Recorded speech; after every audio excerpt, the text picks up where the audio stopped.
Friends అందరికీ నమస్కారం. Friends ఇప్పుడు వచ్చిన ఒక బ్రేకింగ్ అప్డేట్ అయితే తెలుసుకుందాము.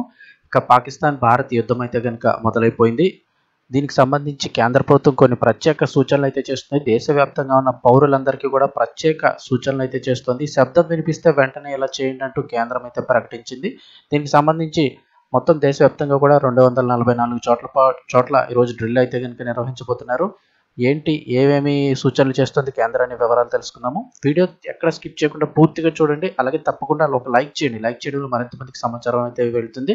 అలాగే మీ ఫ్రెండ్స్ అండ్ ఫ్యామిలీ మెంబర్స్ కూడా తప్పకుండా షేర్ చేయండి. వివరాల్లోకి వెళ్ళిపోదాం.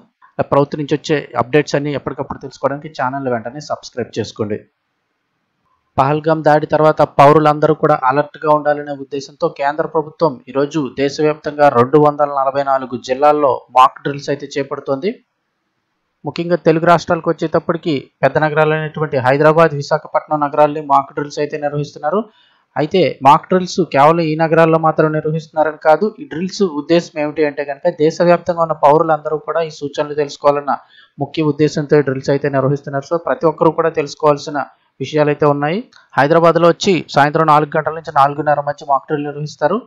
పోలీసులు, ఫైర్, రెస్క్యూ, మెడికల్, మున్సిపల్ వంటి 12 శాఖల సివిల్ డిఫెన్స్ సర్వీసెస్లు అలాగే ఓఆర్ఆర్ పరిధిలోపల డ్రిల్ చేపడతారు. సికింద్రాబాద్ కంటోన్మెంట్, గోల్కొండ కంటోన్మెంట్, కంచన్బాగ్, నాచారంలో మాక్ డ్రిల్స్ అయితే నిర్వహించనున్నారు. ఈ మాక్ డ్రిల్ ఎలా జరుగుతుంది అంటే సాయంత్రం 4 గంటలు సమయంలో అయితే చేస్తారు. హైదరాబాద్ నగర వ్యాప్తంగా కూడా సైరన్లన్నీ కూడా యాక్టివేట్ చేసేస్తారు. ఇందుకు ఇండస్ట్రియల్, పోలీస్ మైకులు, పెట్రోల్ వాహనాలు, ఫైర్ సైరన్లు వినియోగిస్తారు. అంటే 2 నిమిషాల పాటు కంటిన్యూస్గా సైరన్లు మోగుతాయి. వైమానిక దాడులు ముప్పు ఉన్నదని అర్థం చేసుకోవాల్సి అని చెప్తున్నారు. అంటే ఈ సైరన్లు మోగినాయి అంటే కనుక అంటే ఇది మాక్ డ్రిల్ అయినప్పటికీ యుద్ధ సమయంలో తర్వాత అయినా ఏ ప్రాంతంలో అయినా ఇలాంటి సైరన్లు మోగితే పైనుంచి విమాన దాడులు జరిగే అవకాశం ఉందని అర్థం చేసుకోవాలి. ఒకవేళ ఈ సైరన్లు మీకు కనుక వినిపించినట్లయితే ఏం చేయాలి? సైరన్లు వినపడగానే పౌరులు నిశ్శబ్దంగా మీరు ఎక్కడున్నా సరే ఈ సమీపంలోని బిల్డింగ్ లేదా అండర్ గ్రౌండ్ షెల్టర్లోకి వెళ్ళి తలదాచుకోవాలని చెప్తున్నారు. టీవీ, రేడియో లేదా ప్రభుత్వ యాప్ల నుంచి వచ్చే అప్డేట్స్ కోసం ఎదురు చూడాలి. అధికారిక సూచనలు మాత్రమే పాటించాలి. అలాగే మీ ఇంటిలో ఉన్న ఎలక్ట్రికల్ అప్లయన్సెస్, మీరు ఇంటి దగ్గర ఉంటే కనుక కరెంటు సామాన్య ఏమైనా ఉన్నా కానీ టీవీ ప్లగ్లు, అలాగే ఫ్రిడ్జ్ ప్లగ్లు ఇలాంటివన్నీ కూడా తీసివేయాలి. గ్యాస్, ఓపెన్ ఫ్లేమ్ వంటి స్టవ్, అగ్ని పుట్టించే పరికరాలు అన్నింటినీ కూడా కట్టేయాలి. ఆపద తప్పిందనే అధికారిక సమాచారం వచ్చేదాకా అత్యంత జాగరూకతగా, ఓపికగా అప్డేట్ కోసం చూడాలి. ఒకవేళ మీరున్న పరిస్థితుల్లో మీకు సమీపంలో ఆశ్రయం ఏమీ లేకుంటే అంటే మీరు అక్కడ షెల్టర్ ఏమీ లేనట్టయితే ఆశ్రయాలు లేకపోతే వంపున్న ప్రాంతంలో బోర్లా పడుకొని తలను కవర్ చేసుకోవాలని చెప్తున్నారు. వీలైనంత వరకు మిమ్మల్ని మీరు ఎక్కువగా కనిపించకుండా జాగ్రత్త వహించాల్సి ఉంటుంది. అలాగే వైమానిక దాడి ప్రభావాన్ని సివిల్ డిఫెన్స్ సర్వీసెస్లకు ఐసీసీ అలర్ట్ చేస్తుంది. సేవలు అందించాలని నగరంలో 4 వేర్వేరు ప్రాంతాల్లో శాఖలను అయితే ఆదేశిస్తుంది.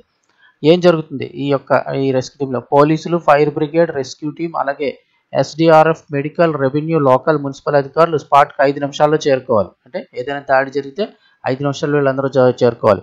పోలీసులు వెంటనే కార్డన్ ఆఫ్ నిర్వహించడం, మోకర్ నియంత్రించడం, జాప్యం లేకుండా క్షతగాత్రులను ఆసుపత్రికి తరలించడానికి, ప్రజలను సురక్షిత ప్రాంతాలకు తీసుకెళ్లే పనిలో నిమగ్నవ్వాలి.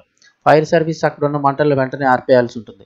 అలాగే ఎస్డీఆర్ఎఫ్, డిఆర్ఎఫ్ సిబ్బంది శిథిలాలను తొలగించి ఇతర సివిల్ డిఫెన్స్ పనులకు ఆటంకాలు లేకుండా చూసుకోవాలి. సివిల్ డిఫెన్స్ వార్డులు జరిగిన నష్టాన్ని సమీక్షించి మిస్సింగ్ పర్సన్ జాబితాను సిద్ధం చేసి ఫైర్ బ్రిగేడర్లకు అందించాలి. ఇక మెడికల్ సర్వీస్ సిబ్బంది క్షతగాత్రులకు ఆలస్యం లేకుండా ప్రథమ చికిత్స అందించడం, అలాగే స్పాట్ నుంచి ప్రజలను బయటికి తీసుకొచ్చి ముందస్తుగా గుర్తించిన ఆశ్రయాలు, బంకర్లకు ట్రాన్స్పోర్ట్ సర్వీస్ సిబ్బంది తీసుకెళ్లాల్సి ఉంటుంది. ఇక జీహెచ్ఎంసీ, సివిల్ సప్లైస్, రెవెన్యూ, ఇతర స్థానిక సంస్థల సిబ్బంది ఆశ్రయాల్లో ప్రజలకు అవసరమైన రిలీఫ్ సర్వీసులు అందించాల్సి ఉంటుంది. బ్లాక్అవుట్ యాక్షన్ అంటే వైమానిక దాడి సమయంలో నష్టాన్ని తగ్గించుకోవడానికి యాక్షన్ తీసుకుంటారు. బ్లాక్అవుట్ నిర్ణయంలో వెంటనే వీధి దీపాలు, బిల్డింగ్ లైట్లు, ఇతర మిలిమిట్లు గొలిపే వాటి లైట్లన్నీ కూడా ఆర్పేయాలి. ఇంటిలోని కాంతి బయటికి రాకుండా కిటికీలు మూసుకోవాలి. వాహనాల లైట్ల తీవ్రత తక్కువగా ఉండేలా చూసుకోవాలి.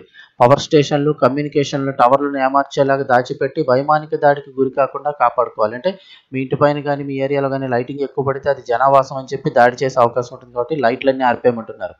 లైట్లు ఆర్పేయడం వల్ల శత్రు విమానాలు కంటపడకుండా జాగ్రత్త పడాలి అనేది ఇక్కడ ముఖ్య ఉద్దేశం. సో దేశవ్యాప్తంగా కూడా ఈ సైరన్లు మోగించి డ్రిల్ ముగించాలని ఐసీసీ అయితే కనుక ఆదేశిస్తుంది. హైదరాబాద్లోని అన్ని ఛానళ్లకు డ్రిల్ ముగిసినట్లు సమాచారం అందిస్తుంది నగరంలో.